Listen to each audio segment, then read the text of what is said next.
Shakir, doctor Arif Hussain ചൂണ്ടിക്കാണിച്ചതുപോലെ എങ്ങനെയാണ് ഇങ്ങനെ മുസ്ലിം ലീഗിന് ജമാഅത്തെ ഇസ്ലാമിയെയും SDP-യെയും ഒക്കെ ഇങ്ങനെ പിന്തുണച്ചുകൊണ്ട് ഇങ്ങനെ നിൽക്കാൻ കഴിയുന്നത്? ഒരു സാധാരണ മുസ്ലിം ലീഗിന്റെ പ്രവർത്തകൻ ഇതെങ്ങനെയാണ് നോക്കിക്കാണുക? താങ്കൾക്ക് എങ്ങനെയാണ് ഇങ്ങനെയൊക്കെ സംസാരിക്കാൻ കഴിയുന്നത് എന്നാണ് അദ്ദേഹം ചോദിക്കുന്നത്.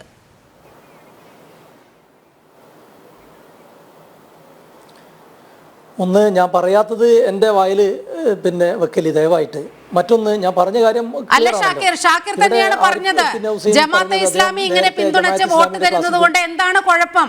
ഞാൻ SDP-യെ പറഞ്ഞിട്ടില്ല, ഞാൻ SDP-യെ പരാമർശിച്ചിട്ടില്ല, SDP എന്ന വാക്ക് ഞാൻ ഉപയോഗിച്ചിട്ടില്ല.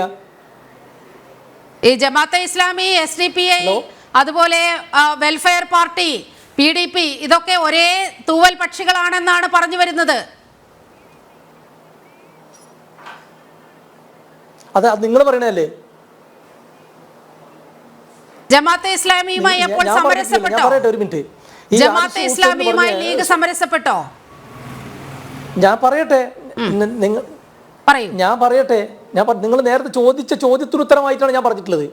നീലിമ ചോദിച്ച ഇപ്പോൾ ഈ എക്സ് മുസ്ലിം ആക്ടിവിസ്റ്റ് എന്നുള്ള പേരിൽ ഇരിക്കുന്ന സുഹൃത്ത്, അദ്ദേഹം നേരത്തെ ജമാഅത്ത് ഇസ്ലാമിയുടെ ക്ലാസ്സിന് കുറേ പോയി, പിന്നെ SFIയിലും ഇടതുപക്ഷത്തിലും കുറേ പ്രവർത്തിച്ചു. ഇപ്പോൾ അദ്ദേഹം എക്സ് മുസ്ലിമായി ഇപ്പോൾ സംഘപരിവാറിനെ സപ്പോർട്ട് ചെയ്തുകൊണ്ടാണ് സംസാരിച്ചത്.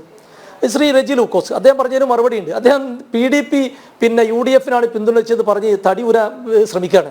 നമുക്കറിയാലോ, ഇപ്പോൾ അവസാനം നടന്ന പാലക്കാട് തെരഞ്ഞെടുപ്പിൽ ഉൾപ്പെടെ PDP 91-ൽ RSSന് പകരം ISS ഉണ്ടാക്കിയ കക്ഷിയാണ് അബ്ദുൽ നാസർ മദനി. ആ അബ്ദുൽ നാസർ മദനി ISS നിരോധിച്ചപ്പോൾ PDP ഉണ്ടാക്കിയിട്ട് ഒറ്റപ്പാലം തെരഞ്ഞെടുപ്പിൽ, ഗുരുവായൂർ തെരഞ്ഞെടുപ്പിൽ, തലശ്ശേരിയിൽ നായനാർക്ക് വേണ്ടി, പിന്നെ അങ്ങനെ എല്ലാ തെരഞ്ഞെടുപ്പുകളിലും ഇടതുപക്ഷ ജനാധിപത്യ മുന്നണിക്ക് പരസ്യമായി പിന്തുണച്ചവരാ. ET മുഹമ്മദ് ബഷീർ സാഹിബിനെ തോൽപ്പിക്കാൻ വേണ്ടി പിണറായി വിജയൻ അബ്ദുൽ നാസർ മദീനെ തോളിൽ കൈവച്ച് നമുക്കറിയാം, നമ്മൾ ചർച്ച ചെയ്ത വിഷയമാണ്. അപ്പോൾ അതുകൊണ്ട് ഒരു തീവ്രവാദികളെയും ഭീകരവാദികളെയും ഇന്ത്യൻ യൂണിയൻ മുസ്ലിം ലീഗ് ഇക്കാലം അത്രയും പിന്തുണച്ചിട്ടില്ല. അത് RSSന്റെ വർഗീയതയാണെങ്കിലും, അത് ISSൻ്റെതാണെങ്കിലും, PDP-യുടേതാണെങ്കിലും, SDP-യുടേതാണെങ്കിലും ഒരേ നിലപാടാണ്. ന്യൂനപക്ഷ വർഗീയതയും ഭൂരിപക്ഷ വർഗീയതയും നമ്മുടെ നാടിന് ആപത്താണ് എന്ന് ആവർത്തിച്ച് പറഞ്ഞിട്ടുള്ള, അത് പ്രഖ്യാപിച്ചിട്ടുള്ള, അത് പ്രാവർത്തികമാക്കിയിട്ടുള്ള പാർട്ടിയാണ് ഇന്ത്യൻ യൂണിയൻ മുസ്ലിം ലീഗ്.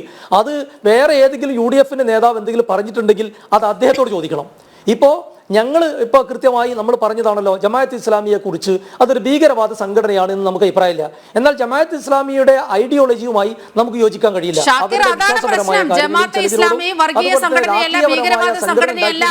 എന്ന് താങ്കൾക്ക് എങ്ങനെ പറയാൻ കഴിയുന്നു എന്നാണ് ചോദിക്കുന്നത്.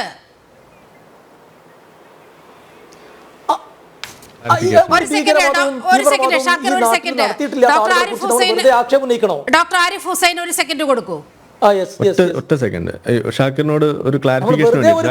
നമുക്ക് വോട്ട് ചെയ്തിട്ടില്ല എന്നതിന്റെ പേരിൽ ആക്ഷേപിക്കാൻ പാടില്ലല്ലോ. തീർച്ചയായിട്ടും ഒരൊറ്റ കാര്യമുള്ളൂ. അതായത് ഷാക്കിർ പറയുന്നു ജമാഅത്ത് ഇസ്ലാമിയുടെ ആശയത്തോട് നമുക്ക് യോജിപ്പില്ല, പക്ഷെ അവരൊരു തീവ്രവാദ സംഘടനയാണ്, അവരൊരു പ്രശ്നക്കാരാണ് എന്ന് പറയുന്നതിനോട് യോജിപ്പില്ല എന്നും പറയുന്നു. അപ്പൊ ഞാൻ ചോദിക്കുന്നത്, ജമാഅത്ത് ഇസ്ലാമിയുടെ ഏത് വാദത്തോടാണ് നിങ്ങൾക്ക് എതിർപ്പ്? എന്താണ് ജമാഅത്ത് ഇസ്ലാമിയുടെ ആശയപരമായിട്ടുള്ള നിങ്ങളുടെ എതിർപ്പ്? ഏത് വാദത്തോടാണ്? ഞങ്ങൾ ഇപ്പോൾ ഒരു മിനിറ്റ്, ഒറ്റ മിനിറ്റ്. ഇപ്പോൾ CPM-മായി പിന്നെ ഒരു കാലത്ത് ഞങ്ങൾക്ക് സഖ്യമുണ്ടായിരുന്നു. CPM-മായി അത് ഇപ്പോൾ അതിശക്തമായി വിയോജിപ്പും രാഷ്ട്രീയ ഏറ്റുമുട്ടലൊക്കെ നടക്കുന്നു. CPM ഒരു ഭീകരവാദ സംഘടനയാണ് എന്ന് ഞങ്ങൾക്ക് അഭിപ്രായമില്ല. എന്നാൽ അവരുടെ ചെയ്തികളും ഭരണവും മോശമാണ് എന്ന് ഞങ്ങൾക്ക് അഭിപ്രായമുണ്ട്. അത് കാര്യങ്ങൾ വ്യക്തമാണല്ലോ. ഇപ്പോൾ ജമാഅത്ത് ഇസ്ലാമി, ഞാൻ നിങ്ങളോട് എല്ലാവരോടും ചോദിക്കട്ടെ, ഈ പാനലിൽ ഇരിക്കുന്ന നീലിമയോട് ചോദിക്കട്ടെ, ഞാൻ കൃത്യമായി പറഞ്ഞു, ഇന്ത്യൻ യൂണിയൻ മുസ്ലിം ലീഗ് ഒരു രാഷ്ട്രീയ പ്രസ്ഥാനമാണ്. ആ ന്യൂനപക്ഷ വിഭാഗത്തിൽ നിന്ന് മറ്റൊരു രാഷ്ട്രീയ പാർട്ടി ഉണ്ടാക്കിയത് ലീഗിനെ തകർക്കാൻ ശ്രമിച്ചപ്പോൾ അതിനെ സപ്പോർട്ട് ചെയ്ത ആളുകളാണ് റെജി ലൂക്കോസിന്റെ പാർട്ടിക്കാർ. കാലങ്ങളായി 2011 വരെ എല്ലാ തെരഞ്ഞെടുപ്പിലും, ഇപ്പോൾ ഇന്നലെ ചന്ദ്രികയിൽ ഡോക്ടർ MK മുനീർ സാഹിബ് ലേഖനം എഴുതിയിട്ടുണ്ട്. ഞാൻ നീലിമയ്ക്ക് ഇപ്പോൾ അയച്ചതിന് സംശയമുണ്ട്. 23 പഞ്ചായത്തിൽ മലപ്പുറം ജില്ലയിൽ CPM പ്രത്യക്ഷ സഖ്യത്തിലായിരുന്നു. കോഴിക്കോട് ജില്ലയിൽ 15 എണ്ണം. അങ്ങനെ പാലക്കാട് മുനിസിപ്പാലിറ്റി ഉൾപ്പെടെ ഏതെങ്കിലും ഒരു സ്ഥലത്ത് ഐക്യജനാധിപത്യ മുന്നണി ഇതിലേതെങ്കിലും വിഭാഗമായി സഖ്യം ഉണ്ടാക്കിയിട്ടുണ്ടോ? പിന്നെ തെരഞ്ഞെടുപ്പിൽ ഓരോ ആളുകളും ആർക്കെങ്കിലും വോട്ട് ചെയ്യുന്നതിന് നമുക്ക് എന്ത് ചെയ്യാൻ പറ്റും? അങ്ങനെ വോട്ട് ചെയ്തു എന്നുള്ളതിൻ്റെ പേരിൽ ഇപ്പോൾ ഇവിടെ സ്ക്രീനിൽ ഇപ്പോൾ തന്നെ നേരത്തെ റെജി ലൂക്കോ സംസാരിക്കും, നിങ്ങൾ സ്ക്രീനിൽ കാണിച്ചത് എന്താണ്? ഡൽഹി AKG സെന്ററിൽ ജമാഅത്ത് ഇസ്ലാമിയുടെ നേതാക്കന്മാർ ഇരിക്കുന്ന ഫോട്ടോയിൽ നിങ്ങൾ കാണിച്ചിട്ടുള്ളത് ഇപ്പോൾ കാണിച്ചുകൊണ്ടിരിക്കുന്നുണ്ടല്ലോ. റെജി ലൂക്കോസ്, നിങ്ങളത് കാണുന്നുണ്ടോ?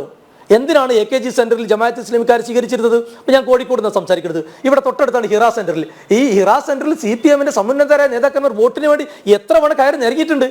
എന്താ നിങ്ങൾ മറച്ചു വെക്കുന്നത്? അന്ന് അവർ വേറൊരു കൂട്ടർ, ഇന്നവർ വേറെ കൂട്ടർ. ഞങ്ങൾ അന്നും ഇന്നും ഒരേ അഭിപ്രായമാണ്. ജമാഅത്തെ ഇസ്ലാമിയുടെ പ്രഖ്യാപിതമായ സംഘടനാ താല്പര്യത്തോട് ഞങ്ങൾക്ക് യോജിപ്പുണ്ടായിരുന്നുവെങ്കിൽ ഞങ്ങൾ ആ സംഘടനയെ ചേരൂലായിരുന്നു. അതിനോട് യോജിപ്പില്ല, വിയോജിപ്പാണ്. അവരുണ്ടാക്കിയ രാഷ്ട്രീയ പ്രസ്ഥാനത്തോട് ഞങ്ങൾക്ക് വിയോജിപ്പാണ്. എന്നാൽ ആ പ്രസ്ഥാനം രാഷ്ട്രീയമായി ഞങ്ങൾക്ക് വോട്ട് ചെയ്താൽ ഞങ്ങൾക്ക് എതിരെ വോട്ട് ചെയ്തു എന്നുള്ളത് കൊണ്ട് അവർ ഭീകരവാദിയാക്കി, തീവ്രവാദികളാക്കി ചിത്രീകരിക്കുന്നതിന് യോജിപ്പില്ല എന്ന് മാത്രമാണ് പറഞ്ഞത്.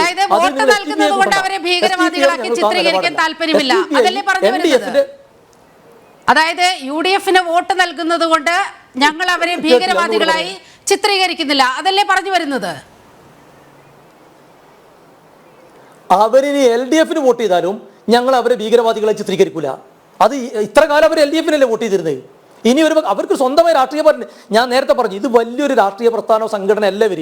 പക്ഷേ ഇവരൊരു നിലപാട് സ്വീകരിച്ചു എന്നുള്ളതിൻ്റെ പേരിൽ UDF-ന് ഈ ഫാസിസ്റ്റ് ദുർഭരണത്തിനെതിരെ അവർക്ക് വോട്ട് ചെയ്യാൻ തീരുമാനിച്ചു. കേരളത്തിലെ പിണറായി വിജയന്റെ ദുർഭരണത്തിനെതിരെ അവർ UDF-ന് വോട്ട് ചെയ്യാൻ തീരുമാനിച്ചു.